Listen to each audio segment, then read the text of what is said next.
नमस्कार भक्तजनों, स्वागत है आपका आपके अपने YouTube channel the devotional speaker में। आज हम पुत्रदा एकादशी व्रत कथा को सुनेंगे। श्री युधिष्ठिर कहने लगे कि हे भगवान, मैंने श्रावण माह के कृष्ण पक्ष की कामिका एकादशी का सविस्तार वर्णन सुना। अब आप मुझे श्रावण शुक्ल एकादशी का क्या नाम है, व्रत करने की विधि तथा इसका महात्म्य कृपया करके कहिए। मधुसूदन कहने लगे कि इस एकादशी का नाम पुत्रदा एकादशी है। इस एकादशी को पवित्रा एकादशी भी कहा जाता है। पुत्रदा एकादशी व्रत करने वाले व्यक्ति को पूजा के बाद सावन पुत्रदा एकादशी व्रत की कथा जरूर सुननी चाहिए। ऐसा करने से व्रत पूर्ण होता है और मनोकामनाएं पूरी होती है। अब आप शांतिपूर्वक इसकी कथा सुनिए। इसके सुनने मात्र से ही वाजपेयी यज्ञ का फल मिलता है। द्वापर युग के आरंभ में महिष्मती नामक एक नगरी थी, जिसमें महिजीत नामक एक राजा राज्य करता था। लेकिन पुत्रहीन होने के कारण राजा को राज्य सुखदायक नहीं लगता था।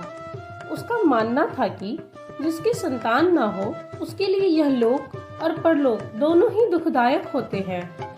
पुत्र सुख की प्राप्ति के लिए राजा ने अनेक उपाय किए, परंतु राजा को पुत्र की प्राप्ति नहीं हुई।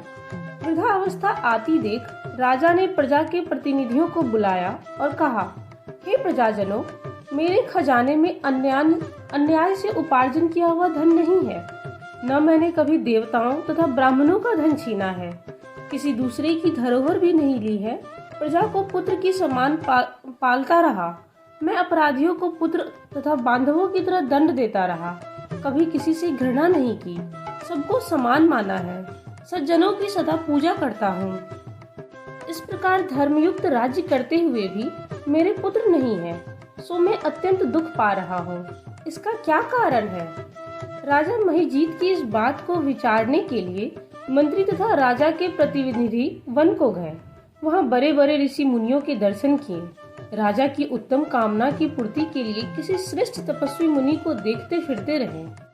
एक आश्रम में उन्होंने एक अत्यंत वयोवृद्ध धर्म के ज्ञाता, बड़े तपस्वी, परमात्मा में मन लगाए हुए निराहार, जितेंद्रिय, जितात्मा, जितक्रोध, सनातन धर्म के गूढ़ तत्वों को जानने वाले, समस्त शास्त्रों के ज्ञाता महात्मा लोमस मुनि को देखा, जिनका कल्प के व्यतीत होने पर एक रोम गिरता था। सबने जाकर ऋषि को प्रणाम किया। उन लोगों को देखकर मुनि ने पूछा कि आप लोग किस कारण से आए हैं? निसंदेह मैं आप लोगों का हित करूंगा। मेरा जन्म केवल दूसरों के उपकार के लिए हुआ है, इसमें संदेह मत करो। लोमस ऋषि के ऐसे वचन सुनकर सब लोग बोले, हे महर्षि, आप हमारी बात जानने में ब्रह्मा से भी अधिक समर्थ हैं, अतः आप हमारे इस संदेह को दूर कीजिए। महिष्मतीपुरी का धर्मात्मा राजा महिजीत प्रजा का पुत्र के समान पालन करता है, फिर भी वह पुत्रहीन होने के कारण दुखी है। उन लोगों ने आगे कहा कि हम लोग उसकी प्रजा हैं, अतः उसके दुख से हम भी दुखी हैं। आपके दर्शन से हमें पूर्ण विश्वास है कि हमारा यह संकट अवश्य दूर हो जाएगा, क्योंकि महान पुरुषों के दर्शन मात्र से अनेक कष्ट दूर हो जाते हैं। अब आप कृपा करके राजा के पुत्र होने का उपाय बतलाएं। यह वार्ता सुनकर ऋषि ने थोड़ी देर के लिए नेत्र बंद किए और राजा के पूर्व जन्म का वृतांत जानकर कहने लगे कि यह राजा पूर्व जन्म में एक निर्धन वैश्य था। निर्धन होने के कारण इसने कई बुरे कर्म किए।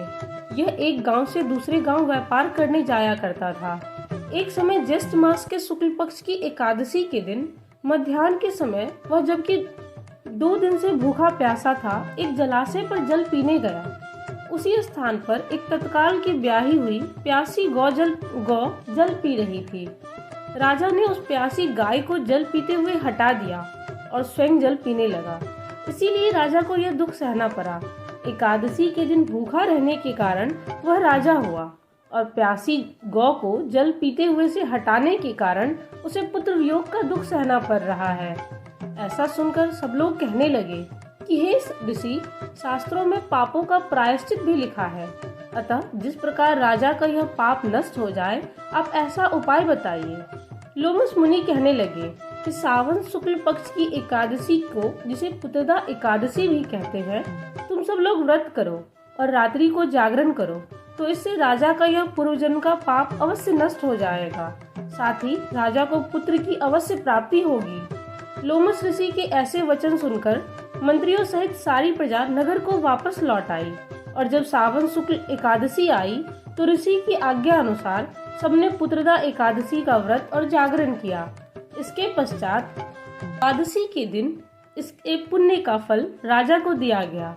उस पुण्य के प्रभाव से रानी ने गर्भ धारण किया और प्रसव काल समाप्त होने पर उसके एक बड़ा तेजस्वी पुत्र उत्पन्न हुआ। इसीलिए हे राजन, इस सावन शुक्ल एकादशी का नाम पुत्रदा पड़ा। अतः संतान सुख की इच्छा हासिल करने वाले इस व्रत को अवश्य करें। इसके महात्म्य को सुनने से मनुष्य सब पापों से मुक्त हो जाता है और इस लोक में संतान सुख भोग कर परलोक में स्वर्ग को प्राप्त होता है। बोलिए जय श्री हरि।